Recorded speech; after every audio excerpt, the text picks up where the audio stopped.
શરૂઆત કરીએ તો અમરેલી જિલ્લાની અમર ડેરી દ્વારા યોજાયેલા શરદોત્સવ મિલ્ક ડે કાર્યક્રમમાં ભાજપમાં જૂથબંધી જોવા મળી।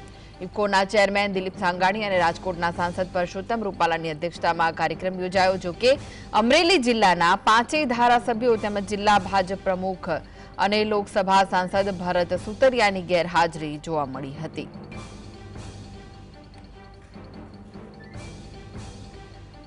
तो शारदोत्सव मिल्क डे कार्यक्रमનું આયોજન કરાયું હતું, જ્યાં ભરત સુતરિયાની ગેરહાજરી જોવા મળી હતી। ભાજપમાં અંદરોઅંદર જ જૂથબંધી જોવા મળી। અમરેલી જિલ્લાની અમર ડેરી દ્વારા યોજાયેલા શારદોત્સવ મિલ્ક ડે કાર્યક્રમમાં ભાજપમાં જૂથબંધી જોવા મળી। ઇફકોના ચેરમેન દિલીપ સાંઘાણી, રાજકોટના સાંસદ પરસોત્તમ રૂપાલાની અધ્યક્ષતામાં આ કાર્યક્રમનું આયોજન કરાયું હતું। જો કે અમરેલી જિલ્લા ના 5 ધારાસભ્યો તેમજ જિલ્લા ભાજપ પ્રમુખ અને લોકસભા સાંસદ ભરત સુતરિયાની ગેરહાજરી જોવા મળી હતી, જેના કારણે ભાજપમાં જૂથબંધી હોવાના અણસાર આવી રહ્યા છે।